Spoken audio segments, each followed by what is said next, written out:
আপনারা দেখছেন press 24 channel.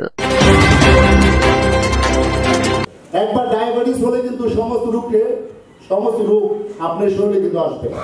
আজকে আমরা দেখতে পাই সারা বাংলাদেশের সকল ডাক্তাররা ঠিক না ক্যালসিয়ামের কথা বলতেছে। বয়স যখন 40 আপ বলে সকালে একটা ক্যালসিয়াম খাবেন বা সকালে ক্যালসিয়াম খাবেন। আপনারা দয়া করে ডাক্তাররা সবাইকে এই উপদেশ দেন যে দুধ খাবেন, রাত্রে শোয়ার আগে একটা দুধ খাবেন। তো তাহলে আর ওই কি বলে এইগুলোর সমস্যাগুলো আমাদের যারা জনগণের শরীরের ভিতরে যে সমস্যাগুলো অনেক সলভ হবে। গরু দুধ আমদানি বন্ধ করতে হবে।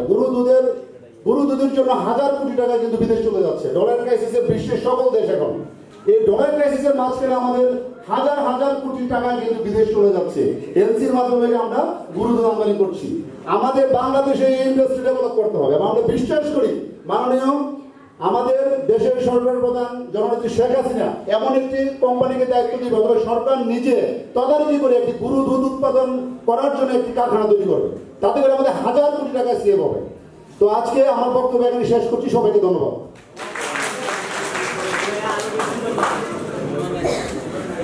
সম্মানিত অতিথি, আমরা দুধের গুণাগুণ সম্পর্কে জেনেছি আমরা, এবং এগুলো শুধু জানলেই হবে না, এগুলো আমাদের পালন করতে হবে, মানতে হবে এবং এগুলোকে ধারণ করতে হবে। আমরা এখানে যদি 250 জন লোক উপস্থিত হয়ে থাকি, প্রত্যেকে যদি আমরা 10 জন করে লোককে মোটিভেশন করতে পারি যে কোমল পানীয় নয়, আমরা প্রতিদিন 1 গ্লাস করে দুধ খাবো, তাহলে দেখবেন হয়তোবা 250-2500 লোক হয়তো মোটিভেটেড হবে। আমরা আশা করবো আপনারা নিজের পরিবারের পাশাপাশি আশেপাশে লোকজনকেও সেই মোটিভেশন করবেন। সম্মানিত শুধু আপনারা জানেন আমাদের মঞ্চে ভূমিষ্ঠ আমাদের বিশেষ অতিথি আমাদের পুলিশ সুপার মহোদয় উপস্থিত থাকার কথা ছিলেন, কিন্তু তার একজন প্রতিনিধি এসেছেন, প্রকৌশলী মোহাম্মদ শামীমুল ইসলাম ফকির, অতিরিক্ত পুলিশ সুপার সদর সার্কেল। আমরা জানি যে পুলিশের বাংলাদেশ সিভিল সার্ভিসের অন্যতম বড় একটি অংশ হল বাংলাদেশ পুলিশ সার্ভিস। এখানে অনেক লোকবল এখানে কর্মরত, চাকরিরত। তো সুতরাং তাদের যে বিভিন্ন ব্যারাক রয়েছে, ব্যারাকে অনেক পুলিশ সদস্যরা রয়েছেন, অনেক পুলিশ সদস্য এখানে কর্মরত থাকেন, তাদেরকে তারা খাবার প্রোভাইড করে থাকেন। তো আমি আশা করব যে তারা যে পুলিশ ব্যারাকে যে খাবারগুলো পরিবেশন করা হয়, সেই খাবার পরিবেশনের সাথে যদি আমাদের এই দুগ্ধ কোনো একটি প্রোডাক্ট, সেটা চিজ, বাটার বা ঘি অথবা কোনো মিষ্টি অথবা 1 গ্লাস করে দুধ যদি তারা প্রোভাইড করে, তাহলে হয়তো বা আমাদের এইভাবে আজকে এই দুগ্ধ দিবসের সফলতা হয়তো অনেকাংশ এগিয়ে যাবে।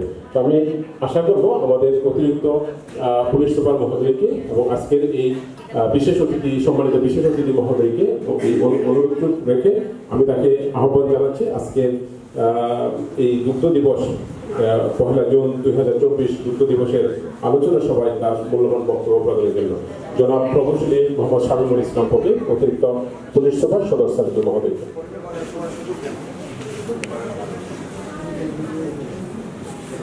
ধন্যবাদ। বিশ্ব দুগ্ধ দিবস 2024 উদযাপন উপলক্ষে আজকের যে আলোচনা সভা সভাপতিত্ব করছেন জনাব আব্দুল জলিল, জেলা প্রাণী সম্পদ কর্মকর্তা। আরও উপস্থিত আছেন সিভিল সার্জন মহোদয় এবং অন্যান্য সম্মানিত উপস্থিতি, এবং আমার সঙ্গে যারা উপবিষ্ট আছেন সকলকে আসসালামু আলাইকুম। আসলে কথা অনেক হয়ে গেছে অলরেডি। বিশেষ করে আমি ম্যাডামকে ধন্যবাদ দিতে চাই, এত চমৎকার একটা প্রেজেন্টেশন দিয়েছেন। তারপর আসলে কথা বলার কিছু থাকে না, কারণ এই প্রত্যেকটা পাশেই ব্যবহার করেছেন। আমি শুধু 2টো লাইন বলবো। প্রথমত যেটা যে সচেতনতার বিষয়ে যে ম্যাডাম যেটা বলেছেন যে কেবল অপারেটরদের এই বিষয়ে উদ্বুদ্ধ করা, আসলে এটা উচিত ছিল। আমি বিশ্বাস করি যে আমাদের পক্ষ থেকে ওটার সুযোগ আছে। নেক্সট টাইম আমরা এই বিষয়গুলো খেয়াল রাখবো। আর প্রাণী সম্পদ দপ্তর থেকেও এটা থাকার সুযোগ আছে করার। আর আরেকটা বিষয় যেটা যে ভেজাল দুধ, আমরা যেটা দেখি যে মানে দুধের তো অনেক গুণাগুণ আমরা বললাম।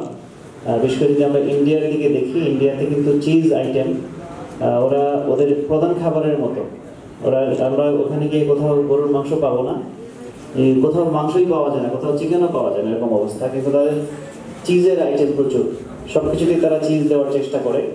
এই জন্য হয়তো তারা আমাদের যে আইটি বা বিজ্ঞানের দিক দিয়ে আগানো।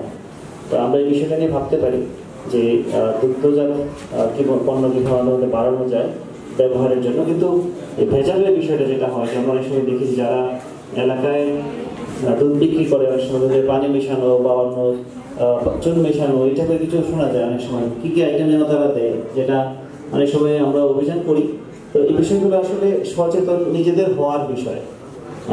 আমরা যদি নিজে সচেতন না হই, এই চোর পুলিশ খেলা দিয়ে কিন্তু এটা সম্ভব না।